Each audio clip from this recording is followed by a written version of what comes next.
Olá, sejam todos muito bem-vindos à nossa primeira videoaula de História.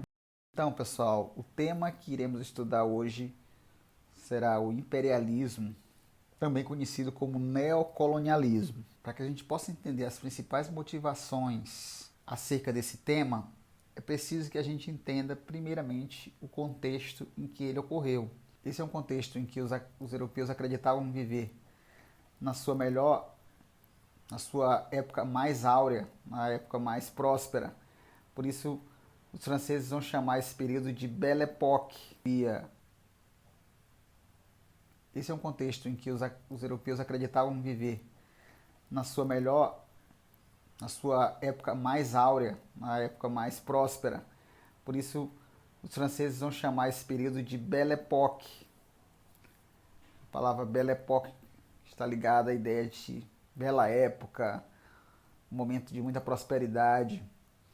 Os europeus também, nesse momento, estavam atravessando pela chamada Segunda Revolução Industrial, com o surgimento de novas matérias-primas, o desenvolvimento da indústria, o desenvolvimento da ciência.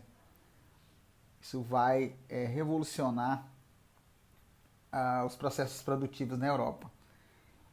Esse é o momento também onde se descobre muitas matérias-primas, principalmente novas fontes de energia, como o petróleo, como o carvão. Então, os europeus irão se lançar em busca destas novas matérias-primas, vão se lançar em busca de uma mão de obra mais barata, vão se lançar em busca de mercados consumidores para os produtos que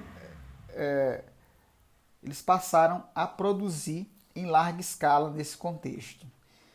E para justificar essa iniciativa dos países europeus, vai haver aqui os europeus vão lançar mão de algumas justificativas.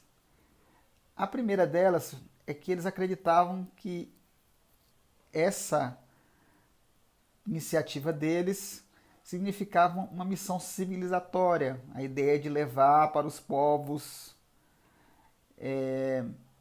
menos civilizados o progresso, o desenvolvimento. Além disso, esse impulso de conquista dos europeus é também justificado pelo chamado darwinismo social. O que é o darwinismo social? O darwinismo social é uma concepção de acreditar que povos menos desenvolvidos poderia ser dominado por povos mais desenvolvidos. Isso aqui, pessoal, é uma adaptação da teoria do inglês Charles Darwin com base na teoria da evolução das espécies. O que dizia a teoria da evolução das espécies? É que só os fortes deveriam sobreviver. Então essa é uma missão eurocêntrica que coloca os europeus mais uma vez no centro do universo, no centro do mundo, como o povo mais desenvolvido do mundo, e por conta disso ele teria a obrigatoriedade de levar essas conquistas, levar essa boa nova, levar a sua cultura, levar os seus valores frente a essas nações menos civilizadas. Aqui temos os principais países imperialistas: Bélgica, França, Inglaterra e Alemanha, embora em menor escala os russos e os japoneses. Aqui eu trago uma ilustração que circulou no jornal francês no ano de 1855, em que mostra que a partilha da China entre Alemanha, Rússia, França e Japão. Então a gente vê aqui a representação. E da França. Então, Inglaterra, Alemanha, Rússia, França e Japão. E temos aqui o imperador chinês desesperado aqui atrás. Essa é uma ilustração que mostrava essa sede de conquista dos europeus. Contudo, o continente mais afetado vai ser o continente africano, pessoal. O continente africano, que já era ocupado desde o século XVI, né, por Portugal e Espanha, que detinham colônias já no continente africano, vai passar agora a ser também ocupado por Inglaterra, por Holanda, por Itália, por França, pela Bélgica e pela Alemanha. Então, a descoberta de riquezas minerais no continente africano vai despertar muita cobiça dos povos europeus, que buscavam efetivamente mercados consumidores para essa fase de desenvolvimento do capitalismo. O capitalismo industrial, nesse momento, atravessa por uma crise de superprodução. Nós temos também uma motivação demográfica, porque não havia mais condições desse mercado absorver a mão de obra local. Nós temos também uma motivação ideológica, que é a ideia do nacionalismo, de que para que uma nação pudesse ser forte, ela tinha que conquistar, ela tinha que ser detentora de outros territórios. Esse é um argumento que os governos utilizavam para poder incentivar a população a fazer essa migração. As duas regiões mais afetadas diretamente serão a África e a Ásia. Que na África, a grande maioria dos países europeus, e aqui na Ásia, principalmente a Índia e a China. Então, de que forma essa dominação se deu nessas regiões? Ela podia ser uma ocupação militar, com o uso da força, uma presença maçante, né, militarmente em um determinado território. Ou também ela podia acontecer, o imperialismo podia se dar de uma maneira como aconteceu aqui na América Latina, tendo os Estados Unidos à frente, que é uma dominação mais cultural, mais ideológica, que estava sustentado por esses dois pensamentos aqui de dois presidentes americanos, que é a chamada doutrina Monroe e o chamado Big Stick. Tanto uma quanto a outra, essa aqui foi lançada pelo presidente James Monroe no início do século XIX, né, que não admitia, que defendia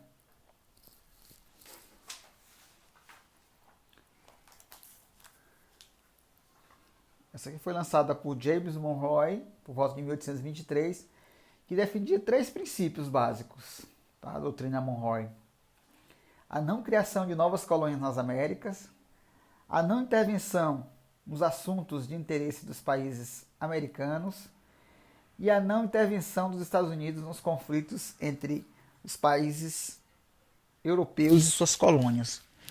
Essas duas medidas, a segunda medida, que é o Big Stick, já é uma política já do começo do século XX, lançada pelo Theodore Roosevelt. Se nós fôssemos fazer aqui uma tradução literal, seria o grande porrete.